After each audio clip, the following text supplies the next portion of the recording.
All right, everybody. Hello, welcome. Thank you for joining us. Josh Rose here, Digital Director over at WFRV Local 5. I'm with Erinn Taylor. Hi guys, I'm Erinn Taylor. I'm an MMJ here at Local 5 News. So, Erinn, what are we talking about today? So today we are talking about a story that I've been working on for a little bit here. It is a local super mom. She's from Sheboygan. Her name is Erinn Allen, and she's been hard at work over the past few weeks making these masks. She was nice enough to send me home with one of them. So she's made a ton of these masks. She was a hobbyist sewer to begin with. She's using some old quilting materials that she had around the house, working a lot really hard to make these masks. They're not, I watched her make them. It's not as easy as you would think. Not that I would think that was easy since I'm not the best sewer in the world, but she actually talked to me about how these masks are created. They are quadruple layered, which means that it's not just the cotton. There's actually filters, 2 layers of filters on the inside of these masks, and she talked to me a little bit about that process of creating these. My masks, they're a layer of cotton on the outside, the 2 layers of what I'm using for the filtration, which are the blue shop towels, and then another layer, of the cotton. So that's the quadruple layers. My mask.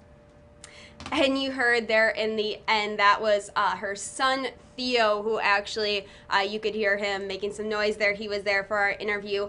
And that's the thing. Erinn has a 19-month-old son, Theo, who she obviously has to care for. She's working full-time. And she's making these masks on top of that. So she told me a little bit about how she's balancing this heavy workload that she has right now. And I'm doing this in between when my son's asleep, on the weekends, and still working full-time as well, since my job, I work at a bank. Like I said, my husband works at a grocery store, so we're both still full-time essential workers. A lot of stuff there to really unpack. You know, someone who saw a need, filled a need, and really dedicated herself to helping people around her. You know, what was that like? Finding the interview, talking to her.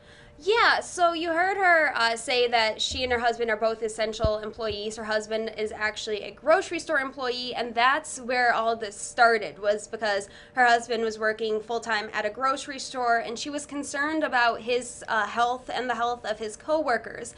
And initially, the plan was she was going to make a mask because she knew how to sew. She knew this was something that she could do. So she wanted to make a mask for all the cashiers at the grocery store. But what ended up happening was now that everything's said and done, she has made a mask for every single employee at that grocery store in Sheboygan. And she also has made a mask for every single employee at her workplace, which is a bank. So in all, she's made 150 of these masks. Well, that's what she's saying. She said it's probably well over 150, but she's a busy lady. She has a 19-month-old son. She has a full-time job. She hasn't had time to keep an exact count of how many of these masks that she's made, but the number that we were able to come to as a rough estimate is 150. Wow, and so you speak to her, she talks to you about how to make it, how to go through the process. What is it for our people, you know, watching right now on Facebook, on our website?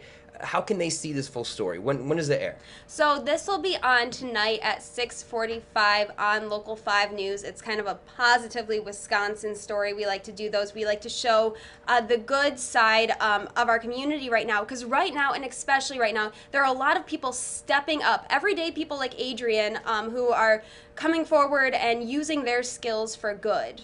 That's incredible. I gotta ask, how did you find her? How did you find a story like this? I mean, we get emails every day, as you know, people talking about all this great that they're seeing in the community, and we love showcasing these. Where did you find this particular story? Erinn is actually a friend of an employee here at the station. Gotcha. That's what I mean. She is an everyday person. She's just someone who, you know, one of our coworkers just knew someone who was going out of her way to do good for our community. And they're all over the place. So really, if you know someone who's going out of their way to help out the community, help out other people, let us know, because these are the stories that I love telling. These are the stories that we love here at Local 5. Excellent. Well, thank you, for sharing a little bit of that. Everybody out there, I hope you enjoyed a little sneak peek, and we're going to see you tonight at 6 o'clock for that full story. See you guys later. Thanks a lot. Thanks, Erinn.